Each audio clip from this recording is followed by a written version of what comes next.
Welcome to the funnel effect. आज हम बात करने वाले हैं रिएक्ट के एक काफ़ी दिलचस्प टूल पर, यूज़ डीबग वैल्यू हुक।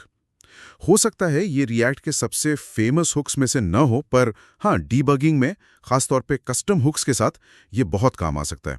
और जो जानकारी हम डिस्कस करेंगे वो सीधी रिएक्ट के ऑफिशियल डॉक्यूमेंटेशन से ली गई है, तो मतलब इन्फॉर्मेशन एकदम पक्की है। हमारा इरादा यह है कि हम साथ मिलके समझें कि ये यूज़ डीबग वैल्यू आखिर करता क्या है, हम डेवलपर्स के लिए ज़रूरी क्यों है, और इसे अपने कस्टम हुक्स में ठीक से कैसे इस्तेमाल करें। तो चलिए शुरू करते हैं। तो सबसे पहला बिल्कुल बेसिक सवाल, ये यूज़ डीबग वैल्यू है क्या चीज़? सुनने में थोड़ा टेक्निकल सा लगता है। हाँ, बिल्कुल। देखिए, आसान शब्दों में यूज़ डीबग वैल्यू रिएक्ट का ही एक बिल्ट इन हुक है। इसका मेन काम है रिएक्ट डेव टूल्स, मतलब डेव टूल्स में आपके कस्टम हुक्स के लिए एक ज़्यादा इन्फॉर्मेटिव, आसानी से समझ आने वाला लेबल दिखाना। आप इसे ऐसे समझ सकती हैं कि ये आपके हुक के लिए एक तरह का पहचान बिल्ला है, जो डिबगिंग के टाइम हेल्प करता है। अच्छा, तो ये डीबगिंग को आसान बनाने के लिए है। पर एक बात है, रिएक्ट डेव टूल्स में तो हम वैसे भी कंपोनेंट की स्टेट और प्रॉप्स देख ही लेते हैं, कस्टम हुक की वैल्यूज भी दिख जाती हैं। तो ये हुक मतलब ऐसी कौन सी खास प्रॉब्लम सॉल्व कर रहा है जो पहले नहीं हो पा रहे थे? आपका सवाल बिल्कुल सही है। हाँ, हम डेव टूल्स में वैल्यूज देख तो सकते हैं, पर वो हमेशा उतनी मीनिंगफुल या इन्फॉर्मेटिव नहीं होती। दिक्कत खासकर तब आती है जब आप किसी कस्टम हुक को इंस्पेक्ट करते हैं। ज्यादातर आपको सिर्फ रॉ डेटा दिखता है, जैसे सिर्फ ट्रू या फॉल्स लिखा होगा, या कोई नंबर, या कभी-कभी एक पूरा ऑब्जेक्ट जिसकी प्रॉपर्टीज देखकर एकदम से समझ नहीं आता कि हुक असल में किस स्टेट में है। हाँ, ये मैंने भी फेस किया है। मान लीजिए कोई हुक है जो यूजर का लॉगिन स्टेटस मैनेज कर रहा है और डेवटूल्स में बस ट्रू दिख रहा है। अब ये ट्रू का मतलब लॉग्ड इन है या सेशन एक्टिव है या कुछ और। मतलब बिना कोड देखे पता लगाना मुश्किल हो जाता है ना? है ना? खासकर अगर हुक थोड़ा कॉम्प्लेक्स हो, कॉन्टेक्स्ट की कमी लगती है। एग्जैक्टली, बिल्कुल। यही वो कमी है जिससे यूज डीबग वैल्यू पूरा करती है। बिना जरूरी कॉन्टेक्स्ट के सिर्फ रॉ वैल्यू देखकर ये समझना कि हुक अंदर से क्या कर रहा है या उस वैल्यू का असली मतलब क्या है, वो मुश्किल हो सकता है। अच्छा। और इससे डीबगिंग में बेवजह ज्यादा टाइम लग जाता है, क्योंकि आपको बार बार कोड खोलकर देखना पड़ता है कि भाई हुक की लॉजिक क्या है और ये वैल्यू क्यों आ रही है। अच्छा, तो यूज डिबग वैल्यू इस प्रोसेस को आसान बनाता है। ये आपको अलाउ करता है कि आप डेव टूल्स में उस रॉ वैल्यू की जगह एक कस्टम ज्यादा रीडेबल लेबल दिखा सकें। ये तो सच में काफी काम का फीचर लगता है, स्पेशली कॉम्प्लेक्स हुक्स के लिए। जैसे सोर्स में एक यूज ऑनलाइन स्टेटस हुक का एग्जाम्पल दिया है। ये हुक बताता है कि यूजर ऑनलाइन है या ऑफलाइन। नॉर्मल तरीके से डेव टूल्स में शायद सिर्फ इज ऑनलाइन की बूलियन वैल्यू दिखेगी, यानी ट्रू या फॉल्स। बिल्कुल सही। लेकिन यूज डीबग वैल्यू इस्तेमाल करके आप डेव टूल्स में कुछ ऐसा दिखा सकती हैं, ऑनलाइन स्टेटस डॉट ऑनलाइन या ऑनलाइन स्टेटस डॉट ऑफलाइन। ये देखते ही तुरंत पता चल जाता है कि हुक क्या स्टेटस बता रहा है। इससे न सिर्फ समझने में आसानी होती है, बल्कि डीबगिंग प्रोसेस भी तेज हो जाती है। ये तो बढ़िया है, लेकिन कुछ लोग शायद सोचें कि यही काम तो हम console.log से भी कर सकते हैं अपने हुक के अंदर। उसमें तो हम और भी डिटेल्ड मैसेज प्रिंट कर सकते हैं। तो यूज डिबग वैल्यू उससे बेहतर कैसे है? ये बहुत अच्छा सवाल है। देखिए, console.log बेशक डिबगिंग का एक इम्पॉर्टेंट हिस्सा है, लेकिन यूज डिबग वैल्यू के अपने फायदे हैं, खासकर डेव टूल्स के कॉन्टेक्स्ट में। पहला तो है क्लटर। अगर आप हुक के अंदर हर रेंडर पर console.log करेंगे, तो आपका कंसोल बहुत जल्दी भर जाएगा, है ना? खासकर अगर वो हुक कई कंपोनेंट्स में यूज हो रहा है या कंपोनेंट बार बार री रेंडर हो रहा है। यूज डीबग वैल्यू सिर्फ डेव टूल्स में दिखता है, कंसोल को साफ रखता है। हाँ, ये तो है। कंसोल काफी मेसी हो जाता है। दूसरा, contextual display. Use debug value का लेबल सीधे डेव टूल्स में हुक के नाम के साथ दिखता है। ये ज्यादा कंटेक्सचुअल है। आपको कंसोल में जाकर ढूंढना नहीं पड़ता कि कौन सा लॉग किस हुक इंस्टेंस का है। कंपोनेंट को इंस्पेक्ट करते ही हुक की स्थिति सामने दिख जाती है। ओके, ये पॉइंट वैलिड है। तीसरा, परफॉर्मेंस, जिसकी हम आगे बात करेंगे। यूज डीबग वैल्यू में फॉर्मेटिंग को डिफर करने का ऑप्शन है, जिससे परफॉर्मेंस बच सकती है। console.log में अगर आप कॉम्प्लेक्स डेटा फॉर्मेट करके लॉग कर रहे हैं, तो वो फॉर्मेटिंग हर बार चलेगी। अच्छा। और चौथा, इंटेंशन। यूज डीबग वैल्यू खास तौर पर डेव टूल्स में हुक की स्टेट को दिखाने के लिए ही बनाया गया है। ये आपके इरादे को ज्यादा साफ करता है कि ये जानकारी डिबगिंग के लिए है। तो हाँ, console.log अपनी जगह यूजफुल है, लेकिन कस्टम हुक्स के इंटरनल स्टेट को डेव टूल्स में आसानी से समझने लायक बनाने के लिए यूज डीबग वैल्यू एक ज्यादा क्लीन और इंटीग्रेटेड तरीका है। ये कंपैरिजन काफी यूजफुल रहा। इससे समझ आता है कि दोनों के अपने अपने यूज केसेस हैं। अब बात करते हैं इसे यूज करने के तरीके की। क्या इसका सिंटैक्स मुश्किल है? नहीं, बिल्कुल नहीं। इसे इस्तेमाल करना बहुत सीधा है। आपको बस अपने कस्टम हुक के फंक्शन बॉडी के अंदर टॉप लेवल पे यूज डिबग वैल्यू को कॉल करना है। इसका बेसिक सिंटैक्स है use debug value value format. Okay, use debug value value format. तो इसमें ये वैल्यू और फॉर्मेट क्या है? हाँ, तो इसमें जो पहला पैरामीटर है वैल्यू, वो असल में वो मान या डेटा है जिसे आप रिएक्ट डेव टूल्स में दिखाना चाहती हैं। ये कुछ भी हो सकता है, स्ट्रिंग, नंबर, बूलियन, अरे, ऑब्जेक्ट या कोई कस्टम डेटा टाइप भी। ये वही रॉ वैल्यू है जिसे आप ज़्यादा समझने लायक बनाना चाहती हैं। और जो दूसरा पैरामीटर है फॉर्मेट, वो एक ऑप्शनल फंक्शन है। मतलब आप चाहें तो दे, चाहे तो ना दे। अच्छा, ऑप्शनल मतलब देना जरूरी नहीं है। हाँ, जरूरी नहीं। अगर आप ये फंक्शन देती हैं तो जब आप कंपोनेंट को डेव टूल्स में इंस्पेक्ट करेंगी, रिएक्ट डेव टूल्स आपके दिए हुए वैल्यू को इस फॉर्मेट फंक्शन में पास करेगा। फिर ये फंक्शन जो भी वैल्यू रिटर्न करेगा उसे डेव टूल्स में दिखाया जाएगा। ये आपको डेटा को डिस्प्ले करने से पहले उसे फॉर्मेट करने का मौका देता है। और अगर हम ये ऑप्शनल फॉर्मेट फंक्शन नहीं देते हैं तो मान लीजिए सिर्फ यूज डिबग वैल्यू लिखा, तो भी कोई दिक्कत नहीं। अगर आप फॉर्मेट फंक्शन नहीं देती तो रिएक्ट डेव टूल्स आपके दिए हुए ओरिजिनल वैल्यू को ही सीधे डिस्प्ले कर देगा। और कई मामलों में, खासकर जब वैल्यू पहले से ही स्ट्रिंग या कोई सिंपल टाइप हो, तो फॉर्मेटिंग फंक्शन की जरूरत पड़ती भी नहीं है। ठीक है, ये तो काफी सिंपल लगता है। चलिए उस यूज ऑनलाइन स्टेटस वाले एग्जाम्पल पर वापस चलते हैं। कोड में ये कैसा दिखेगा और सोर्स में जो स्निपेट है उसमें यूज सिंक एक्सटर्नल स्टोर का क्या रोल है, वो क्यों यूज किया है? जरूर। तो यूज ऑनलाइन स्टेटस हुक के अंदर आप कुछ ऐसा लिख सकती हैं, use debug value is online, online, offline. यहाँ इज ऑनलाइन एक स्टेट वेरिएबल है, मान लीजिए, जो यूजर के ऑनलाइन स्टेटस को ट्रैक कर रहा है। हम यहाँ टर्नरी ऑपरेटर का यूज करके कंडीशन के बेसिस पर ऑनलाइन या ऑफलाइन स्ट्रिंग को यूज डीबग वैल्यू में पास कर रहे हैं। अब आते हैं सोर्स के कोड स्निपेट पर। वो दिखाता है कि इज ऑनलाइन की वैल्यू कैसे मैनेज की जा रही है। वो use sync external store hook का इस्तेमाल कर रहा है। ये हुक बेसिकली ब्राउजर की जो navigator.online प्रॉपर्टी है और ऑनलाइन ऑफलाइन इवेंट्स हैं, उनको सब्सक्राइब करने का एक तरीका है। ये हुक ये पक्का करता है कि कंपोनेंट हमेशा ब्राउजर के नेटवर्क स्टेटस की लेटेस्ट वैल्यू के साथ सिंक में रहे। अच्छा, तो यूज सिंक एक्सटर्नल स्टोर हमें रिलायबल इज ऑनलाइन बूलियन देता है और फिर यूज डीबग वैल्यू उस बूलियन के आधार पर डेव टूल्स में एक यूजर फ्रेंडली लेबल ऑनलाइन या ऑफलाइन दिखाता है। तो ये दिखाता है कि यूज डीबग वैल्यू दूसरे हुक्स के साथ मिलकर कैसे काम करता है, स्टेट मैनेजमेंट और डीबगिंग दोनों को बेहतर बनाने के लिए। समझ गया। तो यूज सिंक एक्सटर्नल स्टोर यहाँ ब्राउजर की स्टेट को रिएक्ट से जोड़ रहा है और यूज डीबग वैल्यू उस स्टेट को डेव टूल्स में समझने लायक बना रहा है। ये कनेक्शन समझना जरूरी था।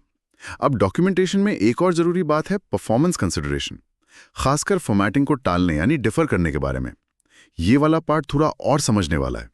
इसका क्या मतलब है और ये क्यों इंपॉर्टेंट है? हाँ, ये यूज डीबग वैल्यू का एक बहुत ही इंपॉर्टेंट पहलू है। यहाँ बात थोड़ी टेक्निकल हो जाती है। देखिए, कभी कभी ऐसा हो सकता है कि आप जो वैल्यू डेव टूल्स में दिखाना चाहती हैं उसे डिस्प्ले करने लायक फॉर्मेट में बदलने का प्रोसेस थोड़ा महंगा हो, मतलब कंप्यूटेशनली एक्सपेंसिव हो। महंगा मतलब उस फॉर्मेटिंग में नॉर्मल से ज्यादा प्रोसेसिंग पावर या टाइम लग सकता है। उदाहरण के लिए जैसे मान लीजिए हमारे पास एक कस्टम हुक है जो किसी बड़े डेटा स्ट्रक्चर या शायद डेट ऑब्जेक्ट को हैंडल करता है जी, और हम डेव टूल्स में उसे एक खास तरीके से फॉर्मेट करके दिखाना चाहते हैं, जैसे किसी डेट ऑब्जेक्ट को MMDDYYY फॉर्मेट में। इसके लिए हो सकता है हमें कुछ स्ट्रिंग ऑपरेशंस करने पड़े या कोई लाइब्रेरी यूज करनी पड़े। बिल्कुल सही। अब सोचिए, अगर आपका कंपोनेंट किसी वजह से बार बार री-रेंडर होता है, मान लीजिए यूजर कुछ इंटरैक्ट कर रहा है या पीछे से डेटा फेच हो रहा है जी, तो हर रेंडर पर ये फॉर्मेटिंग लॉजिक चलेगी, जैसे डेट को फॉर्मेट करना जी। ये तब भी चलेगी जब आपने डेव टूल्स खोला ही हो या आप उस पर्टिकुलर कंपोनेंट को इंस्पेक्ट ना कर रहे हो। अगर ये फॉर्मेटिंग लॉजिक सच में हैवी है तो ये बेवजह आपकी एप्लीकेशन की परफॉर्मेंस पर असर डाल सकती है, भले ही वो असर छोटा सा ही क्यों ना हो। तो यूज डीबग वैल्यू इस परफॉर्मेंस हिट से बचने में कैसे मदद करता है? यहीं पर वो दूसरा ऑप्शनल आर्गुमेंट फॉर्मेट फंक्शन काम आता है क्या? एग्जैक्टली आप यूज डीबग वैल्यू को सिर्फ वैल्यू देने के बजाय वैल्यू के साथ साथ एक फॉर्मेटिंग फंक्शन भी दे सकती हैं।